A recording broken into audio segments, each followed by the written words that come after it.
Alright, so, to let you know, Harry, we humans, we don't find you ladies unattractive.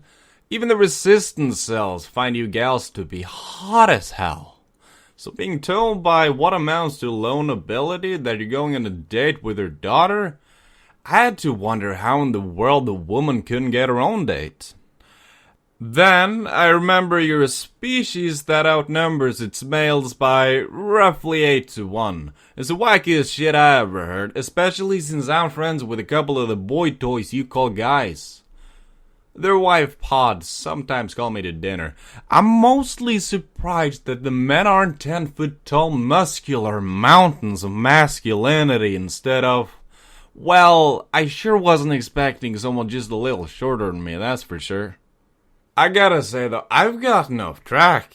Now where was I? 8 months, 3 days after the invasion of Earth. Mayoral office, annex, interrogation cell D3, 12 p.m. The agent that was looking at Jack was not at all what he'd come to expect from the Shivanti. She was almost normal height, almost nondescript, save for that purple skin. She didn't stand out really. If you'd seen her in a crowd at night, you might think she was just a slightly tall human woman.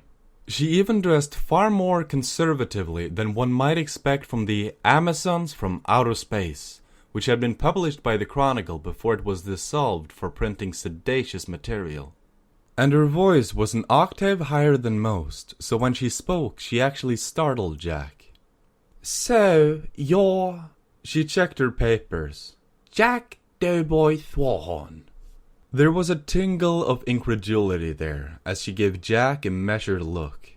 It wasn't the hungry man-trap look that Marines gave. This was a professional, cool, and calculated look from a woman who knew very keenly she had someone dead to right. Or at least, she gave the impression of such a thing. Jack, running a finger along his palms, sweaty, but the nervousness there was understandable. A governmental official just used the funny nickname and your real name. That means it's serious. So he swallowed, throat dry. That's not my full name. It's Jonathan Hawthorne, but Jack is the name I answer to. This is written down as a tutting scoff is heard. Considering how your social media pages are, I assume that Jack was in fact your full name. Thank you for confirming it was an alias. Now, you know what we had you dragged in here for, yes? His bushy eyebrows frowned some at this. Well, I assumed it was about the off fish that we had put on the pizza, yeah? I didn't really think it was off. The dates were right, it wasn't discolored, and it smelled pickled like it always has. Maybe a little bit stronger, but I really couldn't tell. Agent Arik just fixed him with an odd look. Pickled fish? Ah, yeah. Anchovies are pickled in vine vinegar most times. He blanches a bit. Due to the natural oils in their flesh, though, they tend to stink to high heaven. Humans tend to not really be able to smell the difference in fish like that. Another tick mark, and the agent's brows frowned. So, the order of the barracks here. Tell me about it. That got Jack's attention. He did nod and leaned back some. Alright, typically every middle week or Wednesday, but I'm not sure how to pronounce your middle week day proper. But, so, we typically run about 150 to 200 pizzas. Both locations split the effort. Now, my location does the fish due to having the space for the walk-in for it. Typically getting you gals the Shivanti special, which is extra large pizza with no dairy cheese, halibut, shrimp, and mackerel, for about 50 of them. However, we've run into some issues with the pizza not being tangible as we'd like, so we had to run it by your leadership on whether or not we're allowed to change the special or not. Arik nods at this. I had heard the lieutenant on duty approved this change 3 months ago. A slight nod at that. She did. He looked a bit pained. I prefer working with fresh fish, but it's expensive. This way we're making a small turnaround on the profit from our pizzas.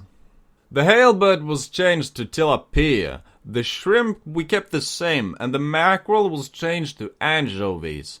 This actually cut down on production quite a lot, roughly 75%, so we could keep the thing at the same price. He wrinkled his nose some. I think we lost some business due to this, however. I think you ladies are as sensitive to salt contents and taste as we are, but it didn't match with the palates, which is unfortunate, but you know, it happens. Arik huffed a chuckle. Yes, I suppose. And this force change didn't sully your view of us, or make you wish something ill upon us? Jack grimaces. Lady, you folks literally crashed into my shop a year ago. If I was going to be salty about anything. 8 months, corrected the agent. Right, 8 months. If I kept the salt up for that long, I'd be a rebel, not feeding people. Jack's tone of voice was a bit hurt at this point. But the agent shrugged. Considering that you don't seem to be picky about your clients, at least a quarter of which are known rebels, I have to be wary about this. After all, you could be sympathetic. An interrupting scoff. Oh, please. No, I absolutely am sympathetic. To their hunger, you know. He motions to himself. It's a rule. Really. I'm not about to refuse a man or a woman food in these trying times. He deadpans. Shivanti are human. I've spotted pods.